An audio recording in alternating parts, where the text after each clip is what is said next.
Lo dijo en la primera hora.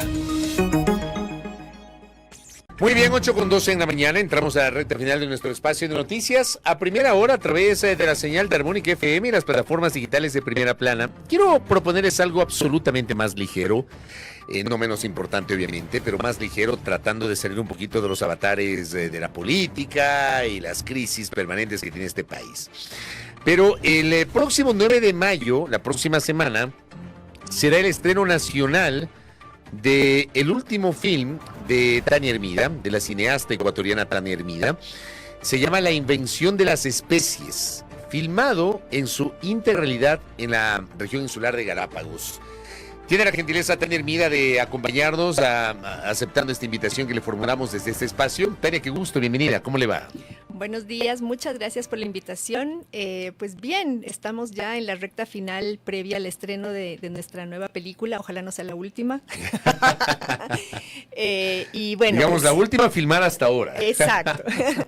Y contentas porque ha sido un proceso largo, complejo, difícil, nada ligero tampoco.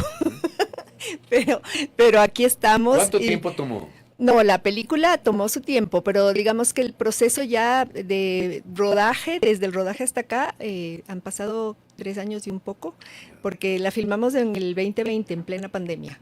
Así que, pues sí, va a ser una cosa, yo creo que también para todo el público nueva. Es la primera película, digamos, de ficción enteramente filmada en las Galápagos, en Isabela específicamente, en la isla Isabela, la más lejana de las islas pobladas. Y nada, y pues, la más grande, ¿no? Y la más grande, claro, también, sí. Entonces, estamos expectantes de saber cómo va a recibir el público a la película, porque digamos, una película no existe hasta que no está delante de su público, hasta que no empieza a formar parte de esa conversación de quienes vamos al cine, ¿no? Y el estreno mundial fue el sábado pasado en San Francisco.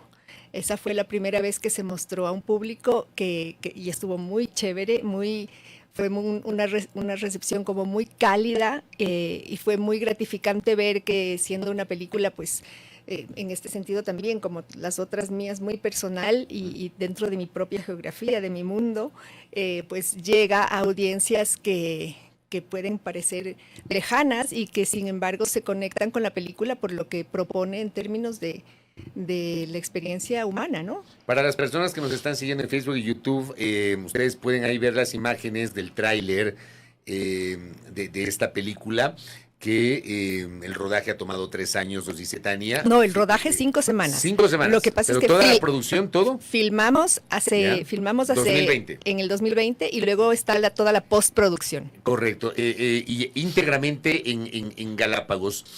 ¿De qué se trata? Empecemos por ahí. ¿De qué trata la película? Bueno, esta película, yo me atrevería a decir que, al igual que mis otras películas, ¿Qué tan lejos? Y En el nombre de la hija, tiene como protagonista a una mujer, en este caso una adolescente, una niña que acaba de entrar en la adolescencia, y que está atravesando un duelo de esos momentos de transición que hay en la vida y que en la adolescencia pueden agudizarse por este duelo de sentir que de alguna manera la vida ya no tiene sentido, ¿no? O que es difícil encontrarle los sentidos. Entonces, en Galápagos, esta niña de alguna forma retoma su narrativa, su relato sobre la vida a través del contacto con las criaturas de la isla, ¿no? Porque esta niña tiene un padre biólogo que es experto en conservación de tortugas, de modo que está a este lado de la ciencia, de la que viene también el título de la película, ¿no? Digamos, es como una cita del libro de Darwin, El origen de las especies. En este caso es la invención de las especies, justamente para darle ese giro a la idea de que la especie humana es una especie que se inventa a sí misma, ¿no?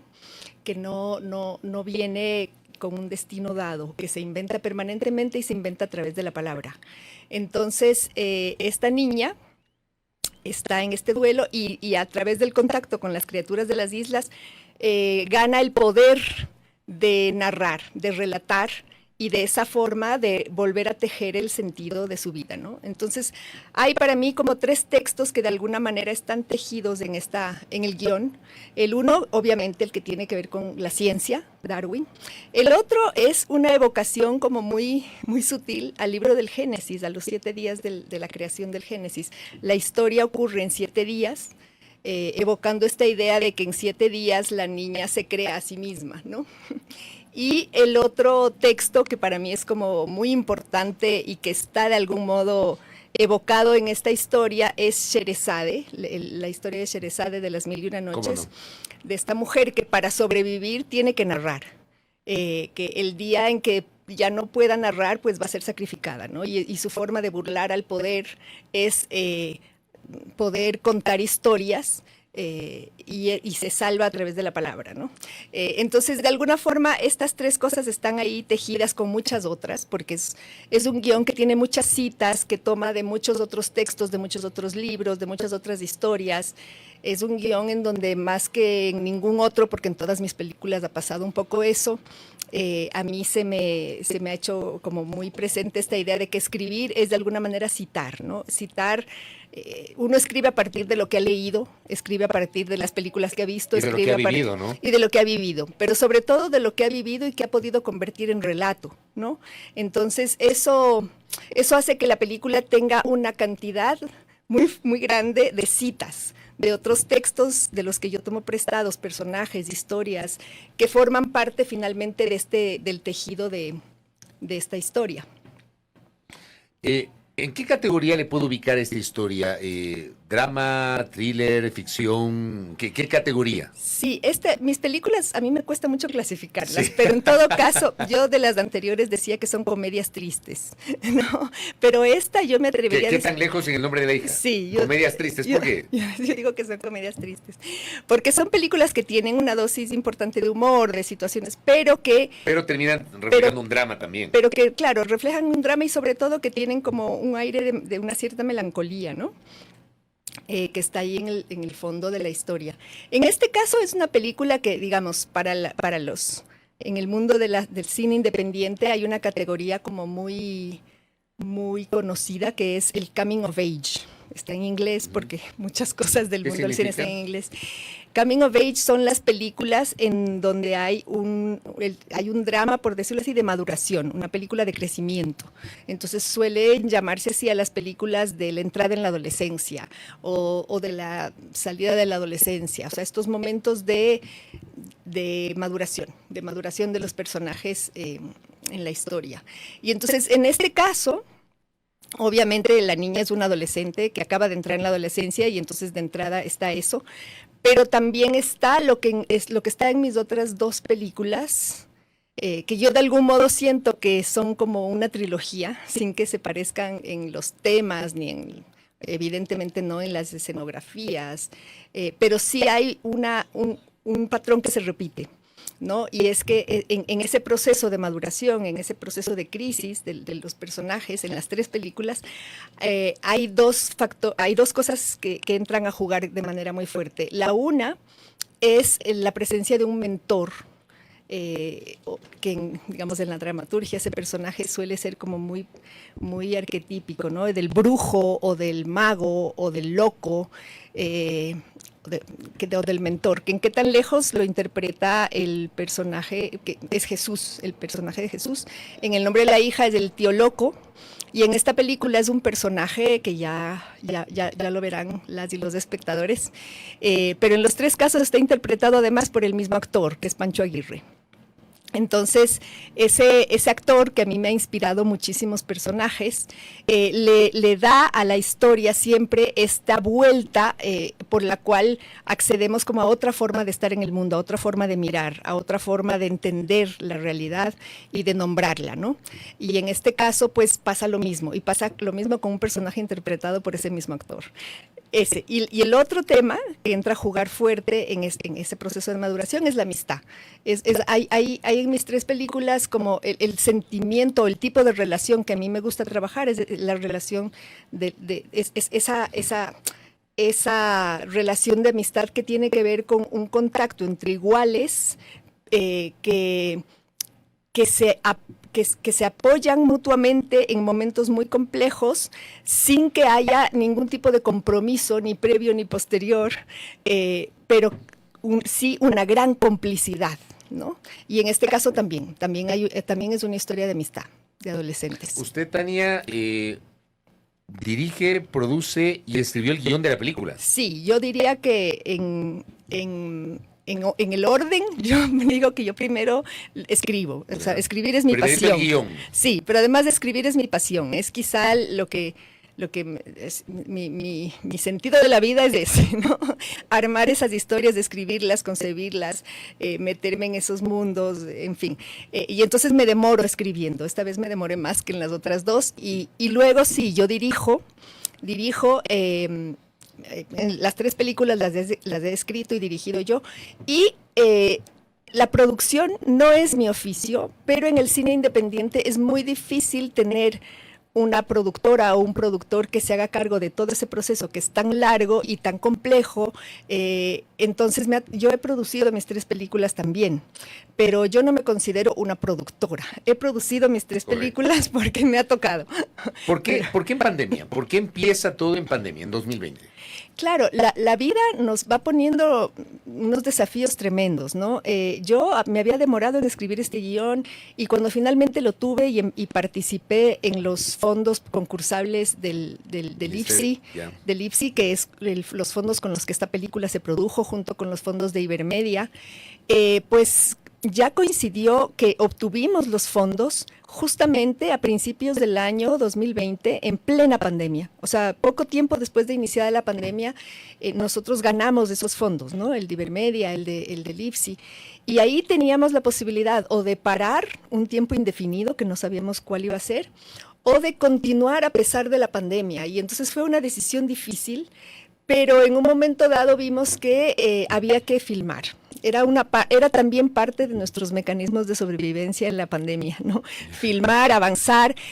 También jugó mucho el factor Galápagos. Para filmar en Galápagos, paradójicamente, era relativamente más fácil filmar sin tantos turistas. Digo relativamente porque luego toda la logística en Galápagos durante la pandemia fue muy compleja también, ¿no? Pero sí, ya llegan esos momentos en donde la fruta está madura y hay que filmar y es casi que la película la que lo jala a uno y no al revés, ¿no? Entonces nos lanzamos a filmar en pandemia. Y luego lo que sí pasó es que el proceso de postproducción, o sea, el montaje de imagen, el armado de la banda sonora, la composición de la música original y todo lo que vino después, sí lo hicimos a un ritmo mucho más lento, justamente porque no tenía sentido estrenar la película antes de que ya hubiese un flujo de público a las salas, como ha vuelto a ver ahora. Y en este momento, la próxima semana, que será el estreno, el 9, ¿va a aparecer la película en todas las salas de cine? Sí, el jueves 9 de mayo entra en cartelera a nivel nacional. Entonces ese va a ser como el día que para mí es el más importante, ¿no? Porque si bien la peli puede ir a festivales y puede recibir reconocimientos fuera, y eso es gratificante y no podría ser menos, pero para mí siempre, digamos, esta es mi forma de estar en mi país, ¿no? Hacer películas y ponerlas en cartelera y ver qué sucede con el público y dialogar a partir de esa propuesta, ¿no? Entonces, en este caso es una propuesta que habla del poder de la palabra, habla de la calidad sanadora de las historias y habla del gran potencial emancipador que tiene el apropiarse de la palabra para narrar la historia propia. Que eso es una cosa que puede ser muy sutil, pero que desde mi perspectiva es la única manera de disputar el poder, ¿no? En todos los sentidos, ¿no? De disputar el poder de estar en el mundo con voz propia, con historia propia y con la capacidad, por lo tanto, de definir qué somos y qué podemos llegar a ser, ¿no? Esto, por supuesto, contado en la historia de una niña, en su drama, pero para mí ese es como, en realidad, tal como yo lo veo, de eso se tratan mis 3 películas, ¿no? Se tratan de esos procesos en los cuales estas mujeres se apropian de su propia historia y de la palabra, y son capaces, incluso metafóricamente, pero bueno, en las películas lo hacen de forma literal, se cambian el nombre. En las 3 películas la protagonista se cambia el nombre, ¿no? En la primera, pues Teresa dice que se llama Tristeza. En la segunda, todo gira alrededor del nombre, ¿no? En el nombre de la hija es sobre el tema del bautismo y cómo el nombre define un poco el lugar que ocupa uno en el mundo, en la familia y tal. Y esta niña se rebela contra el nombre que le quieren poner. Y en este caso, la niña, la protagonista, también se cambia el nombre desde un inicio, ¿no? Y dice que se llama Isla. Y con esa identidad, digamos, se apropia de esa identidad y de todo lo que supone llamarse Isla, en una isla, pues arranca su camino de, yo diría, sí, de maduración. ¿Se puede conocer cuánto costó la película? No. Bueno, sí, claro. A mí eso me parece importante también que se sepa. Digamos, esta película fue posible gracias a la política pública que logramos instaurar desde el 2007, que logramos instaurar, porque yo creo que eso fue un esfuerzo colectivo Para las producciones independientes. Es decir, en el 2007 ya se puso en vigencia la ley de cine, que más adelante en el 2016 se transforma en la, digamos, de alguna manera queda subsumida en la ley. Ingenios, me parece, ¿no? No, en la ley orgánica de cultura. Ley correcto. orgánica de cultura. Entonces, digamos, esas leyes han permitido que desde el 2007 hasta acá nosotros podamos contar con fondos públicos por concurso para acceder a ayudas en todas las etapas de la producción. Por concurso, de modo que no está garantizado que uno los obtenga, pero si uno va empujando y los proyectos van madurando, Puede pues salir. Claro, entonces esta película tuvo el fondo de desarrollo. Luego, cuando el de desarrollo es para terminar de escribir el guión, levantar financiamiento, ese lo ganamos. Luego ganamos el fondo de producción y luego ganamos el fondo de postproducción, ¿ya? Entonces, con esas 3 ayudas importantes del IPSI, se pudo armar el rodaje y luego la post, y también con un fondo que es fundamental y que también fue creado, digamos, tuvimos acceso a ese fondo desde el momento en que hubo política pública, que es el Fondo Ibermedia, que fomenta la coproducción, de modo que uno para obtener ese fondo necesita tener al menos un país aliado, un país coproductor de la película, y en este caso yo coproduje con Cuba. Eso es algo como también como una sorpresa para mucha gente, como cómo coproducir con Cuba. Bueno, Cuba es parte de Ibermedia, de modo que nosotros coprodujimos con Cuba. Yo estudié cine en Cuba, de modo que tengo una relación como muy cercana con ese entorno cinematográfico, y lo que hicimos esta vez fue cumplir un sueño que yo tenía desde que estudié cine, que es toda la música original se compuso, se grabó y se produjo en Cuba con músicos cubanos. Y bueno, cuando ya la gente vea la película, pues hay de todo, desde un coro infantil hasta una orquesta de cuerdas. Bueno, en todo caso, tú me preguntabas por montos. Claro. Sí. No, pero Entonces, me queda claro cómo se financió se financió película. así. Entonces, digamos que entre todas estas ayudas suman más o menos en $280,000 aproximadamente, si es que no estoy sumando mal, y el resto del aporte son fondos propios de las productoras, de nuestra productora que se llama Ecuador para Largo, y de la productora, de la coproductora que se llama Ventú Producciones, que hemos invertido dinero en la película para completarla. Entonces, yo me atrevería a decir que la película finalmente se ha hecho con más o menos un medio $500,000, que es para, digamos, acá en Ecuador eso puede sonar como a un monto muy grande, pero en el mundo de la producción de cine independiente es un monto muy chiquitito, y a nosotros siempre nos parece, nos llama la atención cuando vamos a foros internacionales y contamos con qué fondos hemos hecho, digamos, con qué montos hemos hecho nuestras películas, pues parecen un milagro, ¿no? Parecen un milagro. Pero bueno, en todo caso, ya lo logramos, ya está, y va a las salas. Bueno, felicitaciones y obviamente la invitación Muchísimas para que el gracias. próximo 9 de mayo nuestra audiencia ya pueda ir a los cines y ubicar la última película de Tania Hermida, La Invención de las Especies. Tania Hermida, Y que si está me acá con permites nosotros. una Por cuña, favor. Dele, dele. final. Es que, bueno, ha sido muy gratificante que los multicines nos han pedido desde la semana pasada las otras 2 películas para ponerlas también en cartelera. Entonces, si hay gente, sobre todo la gente más más joven, que no vio Qué tan lejos o En el nombre de la hija en cartelera en su momento en pantalla grande, está en estos días en funciones especiales en las salas de multicines, las 2 películas, y a partir de la próxima semana, pues la tercera. Y eso ha sido, pues imagínate, súper gratificante. Tener 3 películas en cartelera es algo que no hubiera soñado ni en mis momentos más optimistas. Interesante. Felicitaciones, Tania. Gracias por venir acá. Muchísimas gracias y gracias por la invitación. Gracias a Tania Hermida, cineasta. Vayan a ver la película la próxima semana, desde el 9 de mayo en cartelera. La invención de las especies. Acá nos ha acompañado su directora, guionista, productora Tania Hermida, aquí en nuestro espacio. Primera plana. Todas las noticias, todas las voces.